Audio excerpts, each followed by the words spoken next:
YouTube? It's your girl Day, and I'm here with another vlog. So in today's vlog, my eyes are watering.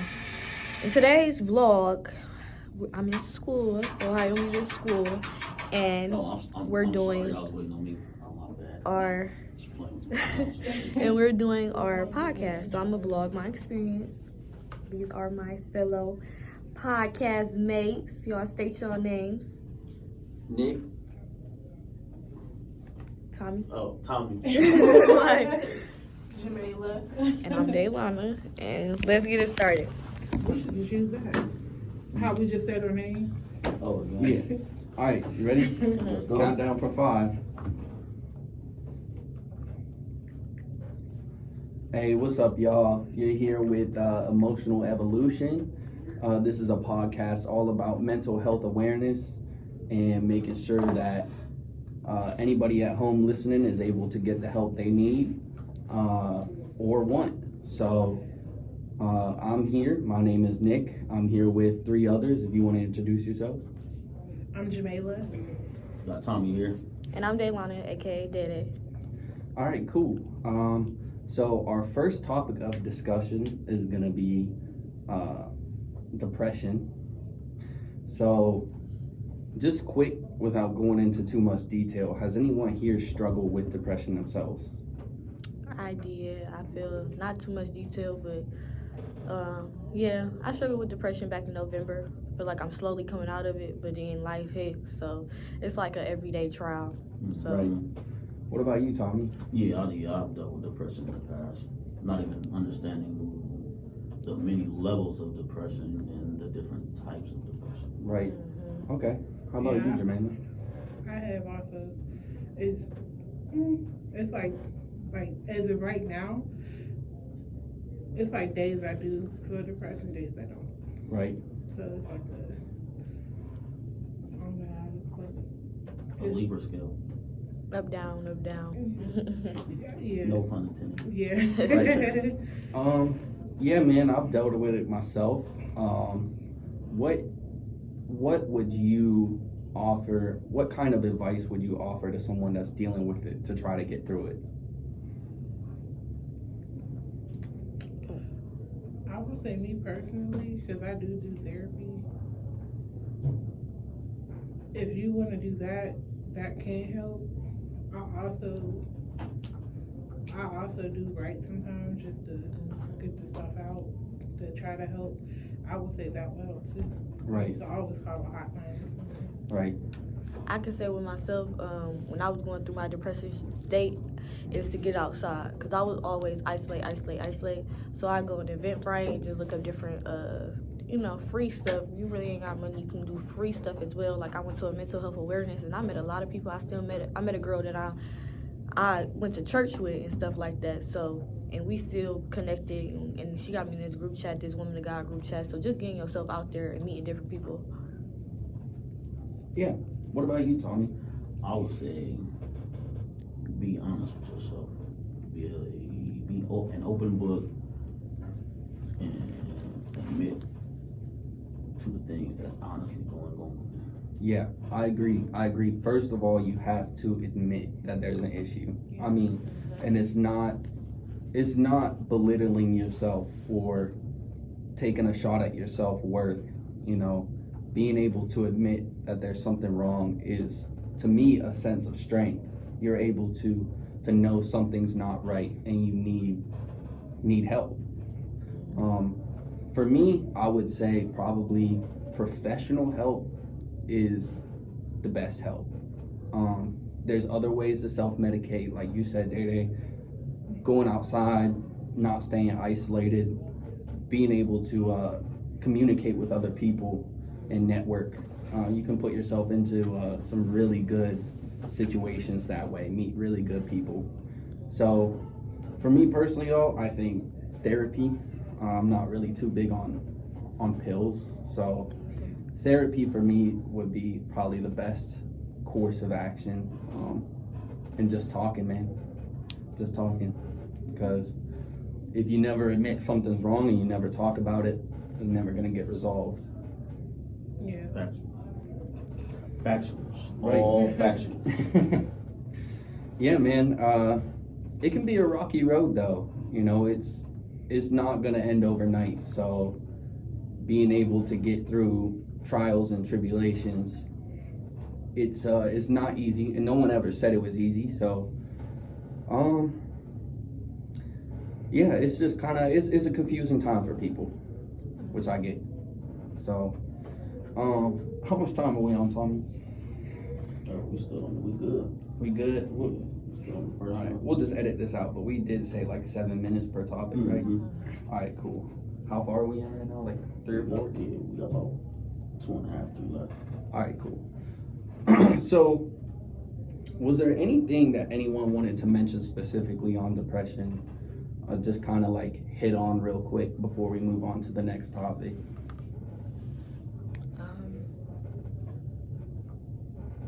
Don't beat yourself up about it.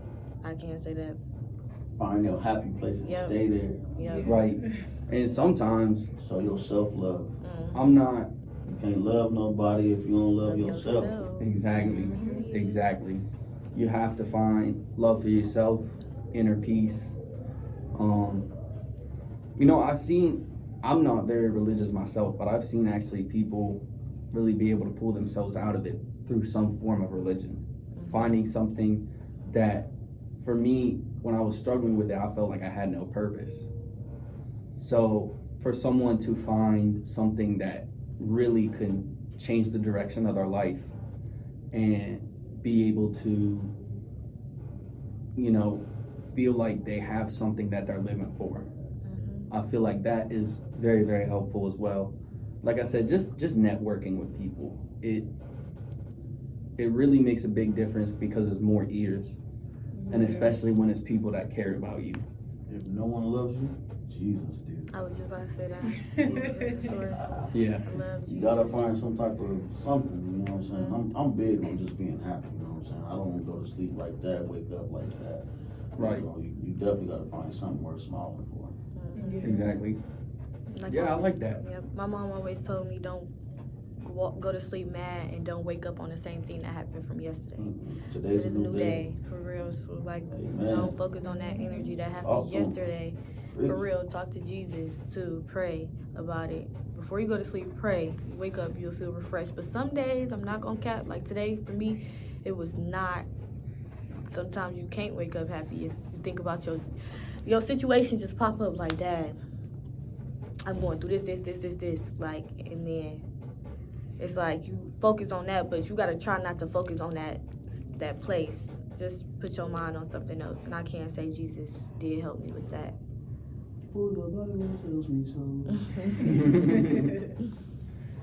All right. And we hit 7 minutes. Yeah. All right, cool. So, moving on to the next topic, we're gonna talk about autism. So, Jamila, I know you have a child with autism, right? Yep. Can you just explain what that's like and how you deal with it on a daily? Well, not deal with it, but how you are able to raise a child with autism daily. Raising a child with autism, it is difficult because discipline is kind of different than a child without autism. Sometimes you will have to try to break stuff down, use charts, certain patterns, time frame, stuff like that. And then it's stressful at the same time. Because then you have people, oh, well, you need to hit him, you need to do this, you need to do that, all of that. Discipline. I'm gonna say discipline. And, you don't really want to hear people try to tell you how to raise your child. But then again, it's like you're trying to tell them, well, he has a disability, so you need this and you need that. And then on top of that, it's like you kind of got to get used to when he has an outburst or when he just decides, oh yeah, I'm going to just scream, certain little stuff. Like, he knows better, but then again, he don't know better. Right. So I get stressful it gets very stressful, and I kind of, it's like I ignore it, but then again, I try not to. Right. Yeah. Has anyone else ever dealt with, a situation where you were just, I don't want to say dealing because it sounds derogatory. Dealing is not, dealing with someone is something completely different than, Coping. That's what I was just saying, coping. Right. Where you've had an encounter with someone with autism that you had to maybe are you basically, let me just ask, are you guys related to anybody with autism? For me, it's different personally because I work with them, you know what I'm saying? I've been working with them for like the past 10 plus years, and I get to see the many from the low spectrum to the high spectrum, and autism within itself is very, very different, and it definitely can be difficult with dealing with people with autism. You have to understand that you're not in your world anymore. You're actually in that person's world that has autism. And even down to the placement of things, you know what I'm saying? Like, things must be a certain way every single day. Once that routine starts, if you break that routine, you're going to go through it. There's nothing you can do about it but try to remember, all right, what did I do different? Oh, I didn't set this right here. Oh, I said this word and I should have used this word, but that's just dealing with autism by itself, and there's many levels of autism that people still don't understand, and especially like Jamila dealing with a kid. That's hard. That is very, very hard because a child doesn't know how to express themselves in the correct way, nor something might be going wrong. Like, they might have a bowel movement, constipation, and that just sends them up the wall. And you're doing everything in your power, to try to figure it out, and you can't figure it out. So what do you do then? Stop. That's what happened today. Walk away. That's literally like almost the only thing you can do. And that's, as my mom, she raised, so my mom, I'm 22, my brother is 20, and my little brother, he has autism, he is 2. So that's a big age gap, and the way she raised us was different from how she's raising him. But I could tell, like, today, like, he was frustrated, and he just kept sneezing and sneezing and sneezing, and he kept crying. I was like, he's frustrated. But my mom, she was like, you just being so mean, and I'm just like, he's frustrated, to the point where he came to me, and just, I don't know, it's like, I know how to soothe kids. I don't really don't get quick to anger, because I seen that with my mom, how she raised us. She was quick to anger, but she's getting better with that.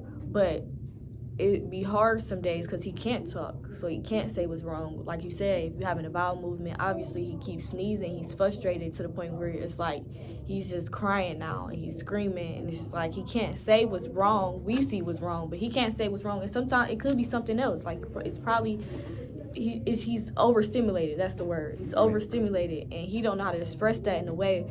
So he goes, but let's start screaming. Like, even me being on the phone, he don't like a lot of noise. So he could be watching TV and I'm on the phone and he just start getting real loud. But he don't know how to say, like, that's too much. It's too much for me. So it's like he get overstimulated. So some days, like you said, I've been back at my mom's house for a month now, and I see how it's different than the average kid.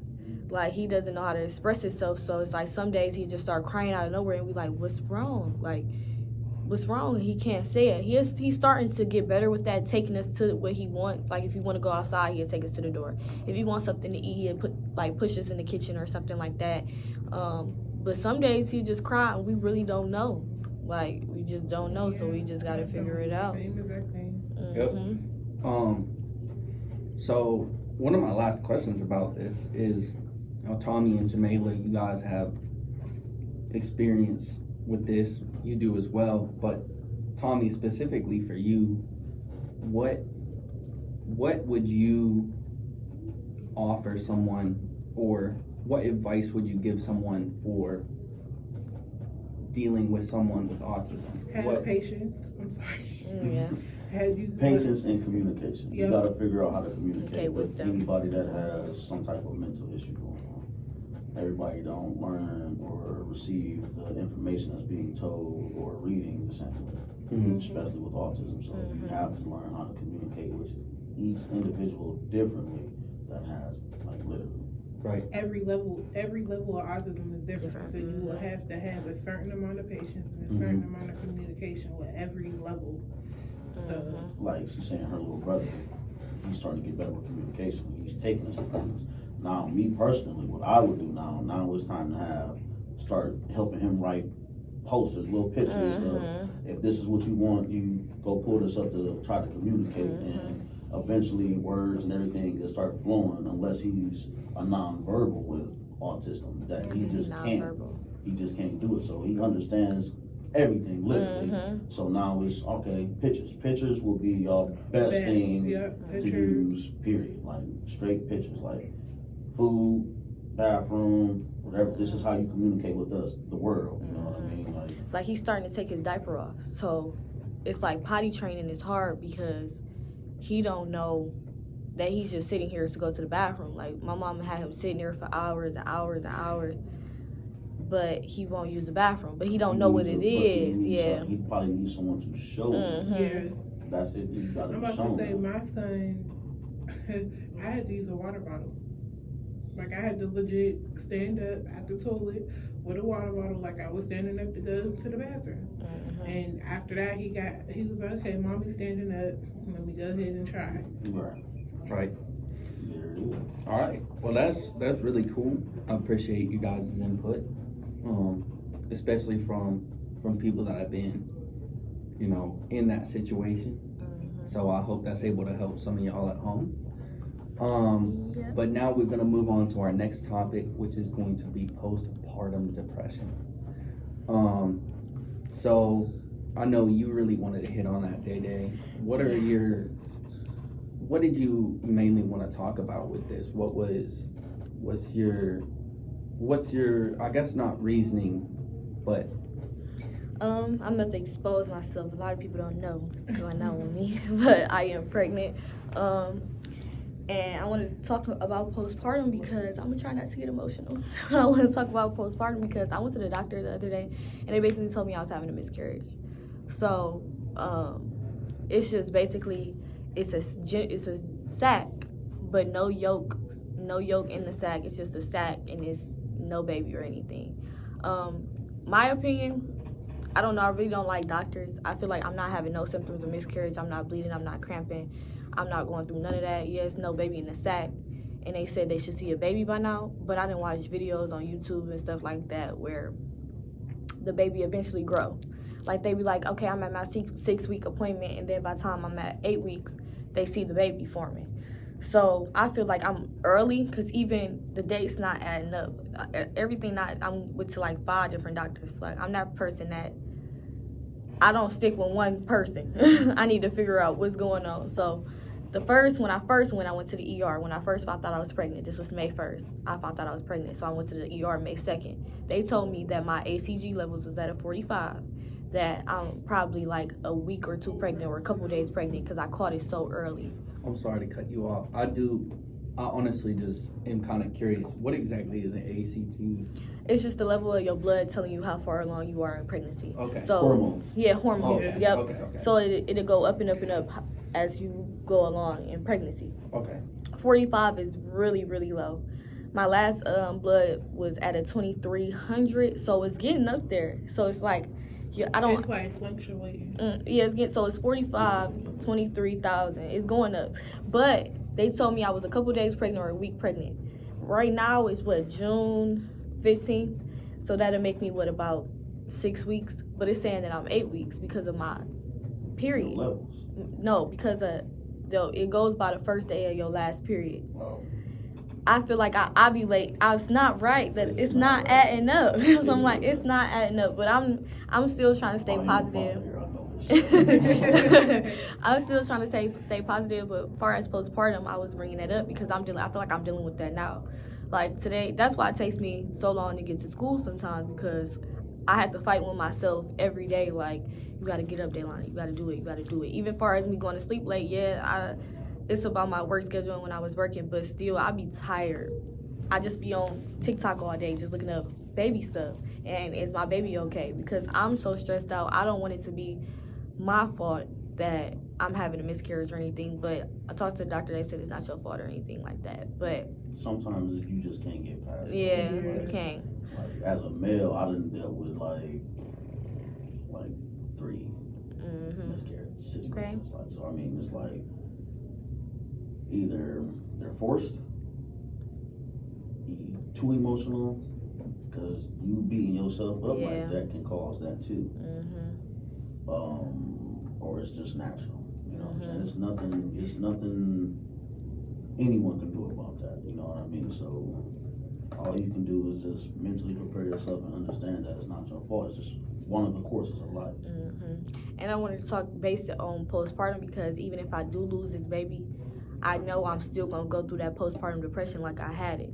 And it's like I gotta go through all of this just not to even have what I created. You know what I'm saying? So it's like, it's kind of sad.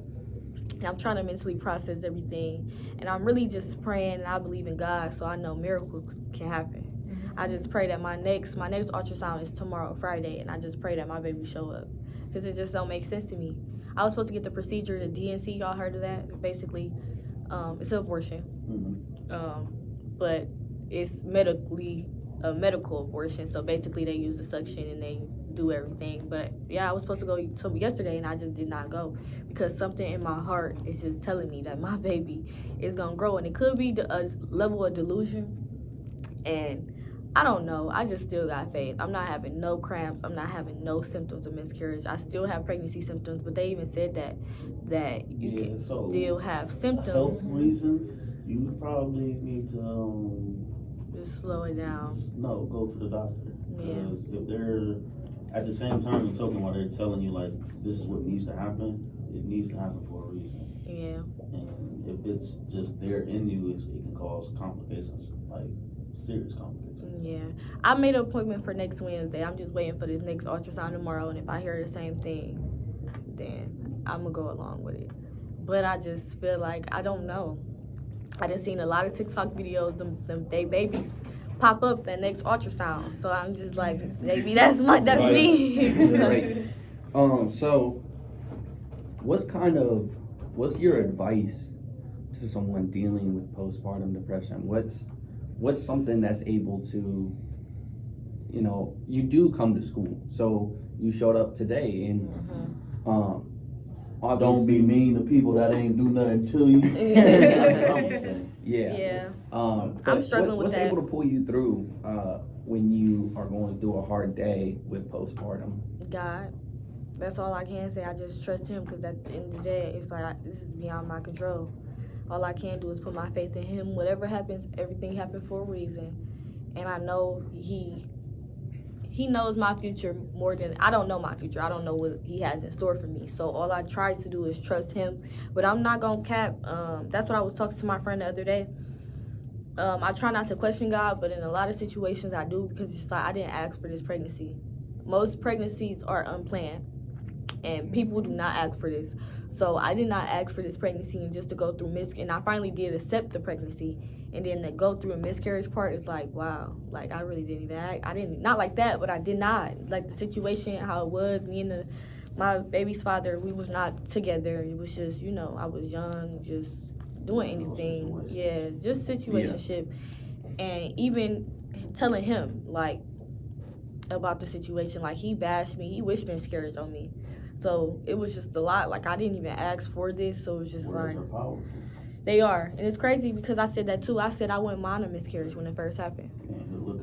That's what I'm saying. How God works. So my next pregnancy, I will say, don't say nothing that you don't mean out loud. Like don't. Words are powerful. They do manifest in real life.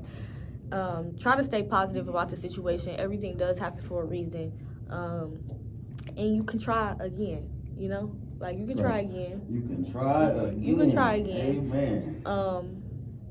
I know that loss do hurt, especially me being a first time mommy. This is my first pregnancy, so it's like, wow, it do hurt, but I can definitely try again with the right person in the right time. Like, this was not planned, so I can worry about my future right now and figure out what's next instead of trying to focus on the bad. Exactly. Right. So one more quick thing before we move on to the next topic. What would you recommend to someone with postpartum depression that is dealing with regret? And it not regret, I know, that not they're regret. knowing, you know. But what some I people mean. don't want kids. They just have it because of religion belief. It's a girl that go here. I'm not gonna say her name, but she even said that, like, basically, her religion, her belief said that you have to be husband, wife, have kids. But she really didn't want to. Not like that, but she didn't. And she was telling people, like, if you are pregnant now, get an abortion. Like, she was forcing them. Not forcing. That was just her opinion. But don't sit in regret. Like, I mean, you had these kids. I feel like God wouldn't make you a mother. You get what I'm saying? Like, everything.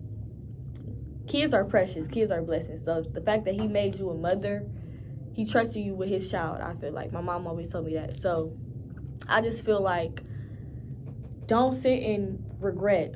Just try to be the best mom that you can be. Or sometimes it is hard. I know babies are hard. They scream, they cry. Sometimes even the financial support, you don't have that. Even mentally, you don't have, like, it's just a lot. Some mothers are single moms, but you just gotta, if God made you a mother, you can do it.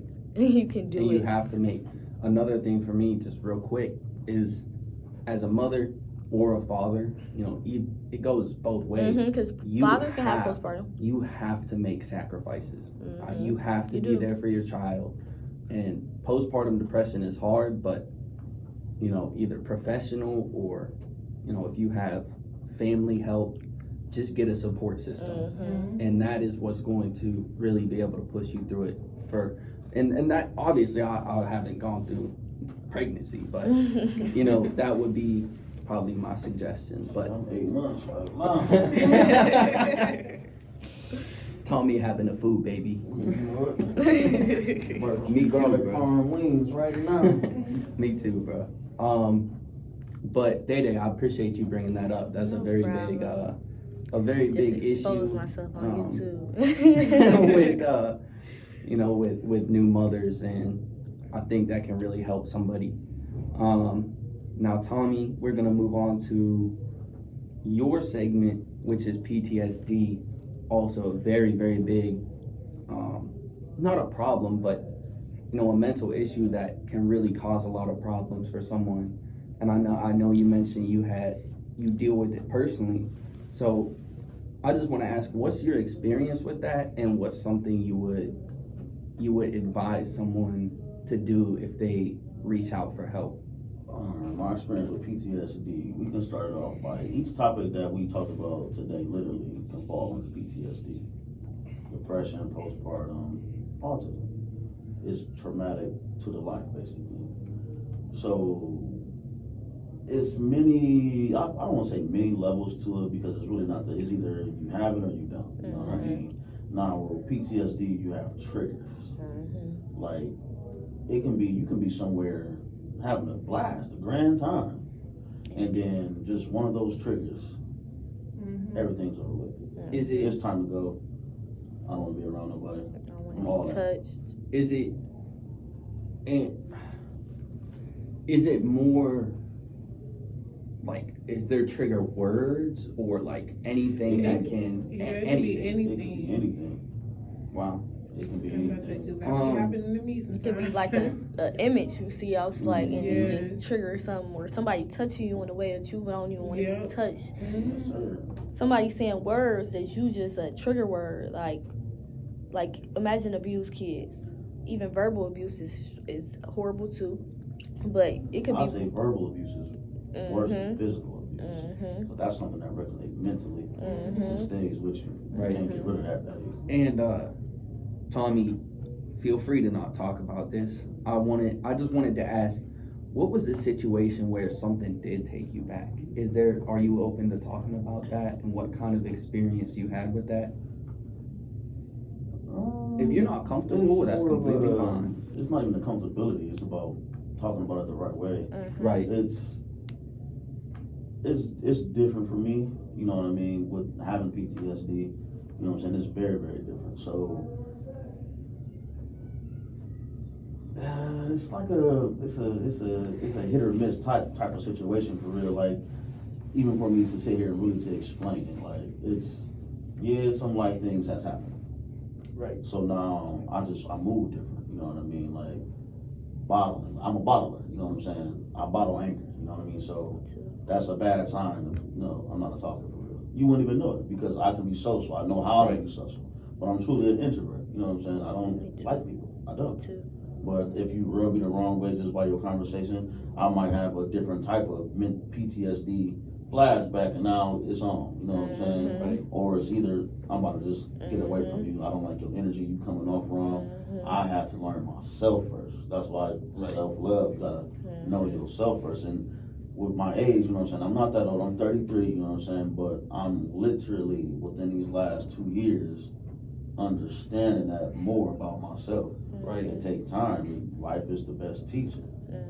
You know, so it's learn it, figure it out, understand that I'm going through something. Oh, I've been flipping on people for like the last couple of weeks, so wait a minute, what happened?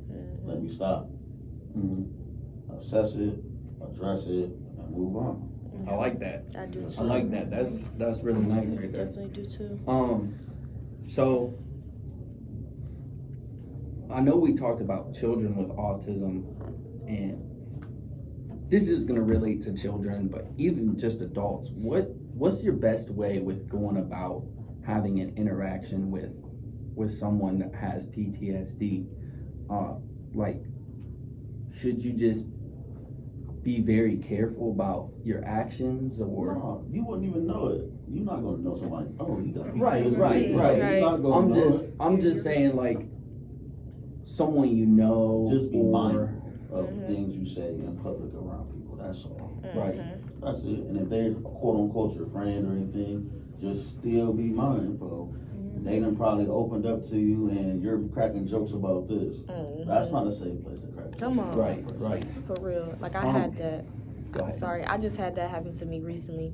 Like, I told somebody about how I used to be gay and stuff like that, how I used to get beat, and we was watching this Power, you know, I don't know, it wasn't Power, but she was gay, and her dad had beat her up and choked her or whatever, and it brought back a whole different memory. But he was like, that's crazy how we were just talking about that, and not to be funny, but it was like, why would you even bring that up anyway? If I told you this in the comfort zone of you being my friend, why would you even, we watching this show, but don't bring up my situation because it's happening right now. You know what I'm saying? It's just like, it just triggers something. It's like, I would never talk to you again. I would never.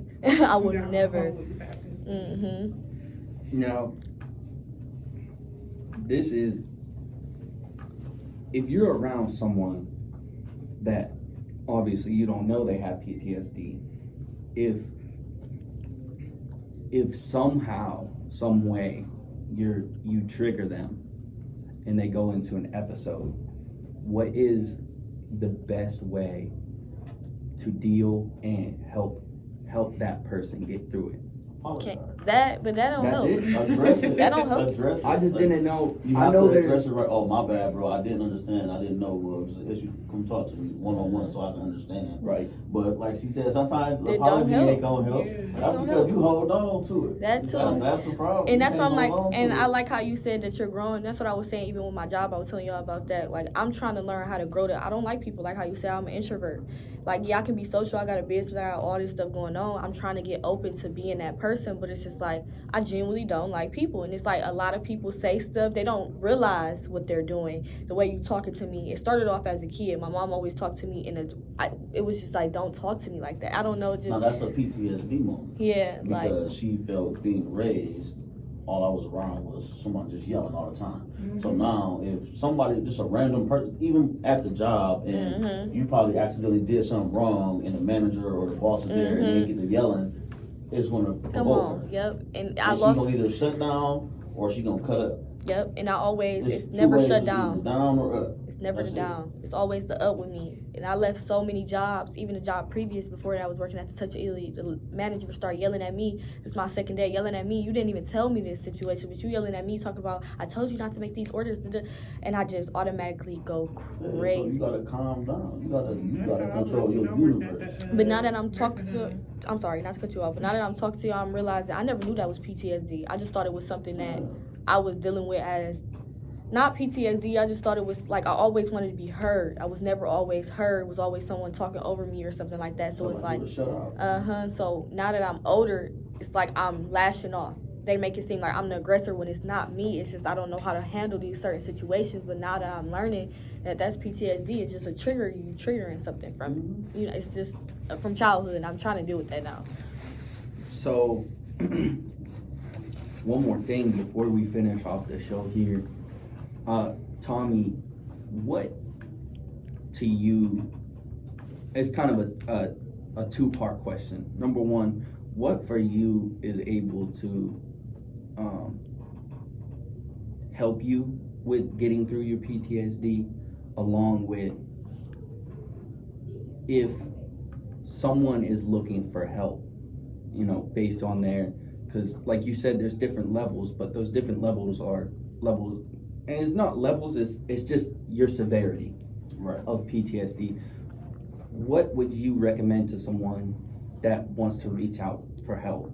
See, me personally, I deal with the world and you, not just one situation. Me, I'm a laugher. I like to laugh. I like to joke. I don't want to be me, but I can be me as ever. You know what I mean? But I don't want to do that. You know what I'm saying? But there's no but. I hate using but as an excuse word to me. Come on. But there's a fine line between, all right, you just pissed me off, I'm gonna laugh it off. No, it's not funny. Right. Oh, I might throw the joke right back at you in the same manner that you were disrespectful. And you might not like it. You know what I'm saying? That's just me, because I don't want to be angry. I don't like being angry. Anger is not good. Yeah. That's how I deal with it. But for people that's dealing with it, you gotta find it. You gotta find it yourself. Can't nobody, you can go to all the therapy sessions you want. That ain't gonna work. They dealing with stuff too. Right. Just to piggyback off of, I know we talked about depression, she was talking about therapy work, but that's what I went to therapy, and I was gonna say that sometimes that do not work, because at the end of the day, like I told y'all how I was, our last podcast, I was telling them what's going on with me, and they was like, you know what's going on, so why you can't put in motion? Well, you know, they couldn't help me either. So it's just like, you gotta find that inner self to, what I gotta do to make myself better? What do I gotta do to cope with this? How I know how to handle this situation if it come to pass? Like, how do I love me? For real. How do you love yourself? How you do do I? everything. You do everything to make yourself happy. If you go get your nails done, that make you happy. Go get your nails done, your feet done, your hair, your makeup, the food you eat, the people you hang around. Everything you do on a day-to-day basis must revolve around your happiness. Because if it's not revolved around, I'm not responsible for your happiness. Your partner is not responsible for your happiness. If you're not happy, you're not happy within self. So you got to find that within yourself. That's it. And that's, to be honest, to me, that's the key to the life. Just find your happy place and just stay there. Don't let the outside energy knock you off. Because once that happens, now here comes hell. It's coming. That's it. You got to watch out for people that wear that mask that, oh, I'm your friend. No, you're not my friend. Not my friend. You gotta watch for everything. Yeah, I used to get so mad at other people because they didn't check on, like I was telling y'all won't check up on me, like how I check up on y'all, but I gotta do that for myself. And it's like, I just be wanting that love that I just shout, but ain't nobody gonna be like me. So I just gotta put that. Ain't nobody gonna love you like you gonna love yourself. I'm just now realizing that. And I've been telling myself, like, and that's crazy that, like, not even crazy that we doing this, but I've basically recently been telling myself the same advice that I'm sitting here giving out on this podcast, or just in general right now amongst people just talking. No, I gotta use that advice for myself. I can't give you that. Yep. Because you're not gonna talk life into me. If I spend all day talking life into everybody else, I just gave out so much life. So much energy too. Who it's not coming back here, I can't get it back. So I gotta talk to myself. You're not crazy for talking to yourself. The smartest people in the world talk to themselves. Yeah. Some of the richest people talk to themselves. Not crazy. Yeah. All right, y'all. So that's kind of our show. I hope what we gave you is something that you're able to utilize and help with whatever you're going through, even topics we didn't hit on. You know, therapy is never a bad starting choice. Facts. If it doesn't help, you know, you find other things to cope, or at least find something else that will help you through it. So that was here with us. That was emotional evolution. Mess Mental that up. madness. So I'm gonna do that. Mental madness. I'm gonna do that one more time. So you were here with emotional evolution.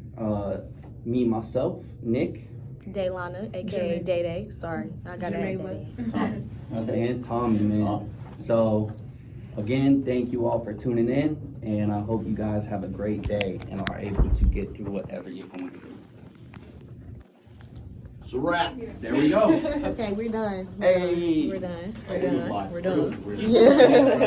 That That's why I'm like, I'm exposing myself on YouTube. They about to know all my business.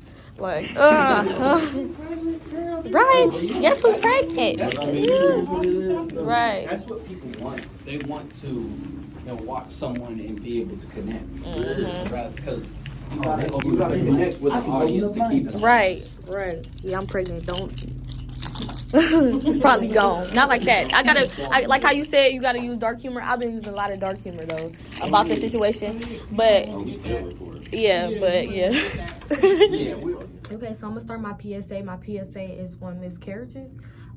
I wanted to do my PSA on something that I'm basically dealing with in life. Our podcast is called Mental Madness. I forgot. It's Mental Madness. I think it's Mental Madness, something evolution. But yeah, I basically did mine on miscarriages, and that's what I'm doing right now. As y'all told y'all in the podcast, I don't believe that's true. I don't believe doctors. I mean, maybe I'm delusional about the whole situation, but I just want my baby. At first, I was not positive about the situation because of who the father was to my child. He was miscarriage on me as well. I'm not here to bash him or none of that because I'm trying to grow as a person.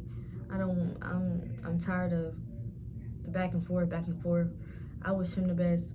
I did not tell him about my miscarriage because I just feel like you wanted this to happen anyway. I just blocked him on everything, and if it happens, it happens. And if it don't, he still will be blocked because I just don't have time for that energy to deal with that in my life right now. But I still don't believe that I'm having one. I go to my next ultrasound tomorrow, and if it's not a baby, then I just accept it, and I go to my appointment next Wednesday to get the DNC. A DNC is basically a medical abortion. They use the suction to suck it out. Right now, what I'm going through is I don't want to say the wrong thing, but it's a bright ovum or something like that. Basically, it's just a gestational sac. It's not a yolk sac. It's not a baby at all. It's just a sac. I currently have debris in my sac, and it's no baby. My ECG levels are rising, and that's because my body still thinks that I'm pregnant and I'm carrying a child. If it is happening, I just believe that I'm so early that the doctors think I'm 8 weeks. I really feel like I'm 6 weeks right now. But I mean, I just feel like the ultrasound just can't detect my baby right now, so I'm gonna just wait for another one. I'm trying to be real positive in this situation, but enough about me. Let me finish this vlog, record my podcast. My PSA for the podcast that we're doing at school, and yeah, let's get it started. Back up before you ever catch. No, it take me a while. I gotta do a couple tries. Hold on, wait a minute. Before you catch baby fever, I'm sorry, but have you ever heard? No. Hey, how are you today? Back up before you catch baby fever. So this is my commercial for my PSA about miscarriage. Hey, how are you today? Back up before you catch baby fever. But I'm sorry, have you ever heard of a miscarriage? Bleeding and cramping are common signs of miscarriage, nausea, or vomiting. Pain in your abdomen and lower back and pelvis. The causes of miscarriage is often unknown, but the age of both parents has a significant role in it. And just recently, infections have started to be recognized as a cause of a miscarriage. Miscarriage and abortion hotline number is 1-833-246-2632. Period. But this ends this vlog today. Don't forget to like, comment, and subscribe on this video. There will be more school vlogs. It won't be no more money count vlogs because I quit my job because they had me messed up. I'm trying to learn how to stop cussing. I'm trying to change a lot of my ways. But come with me through that process. Yeah, it's my day. Don't forget to like, comment, and subscribe. And stay tuned for more vlogs. Bye.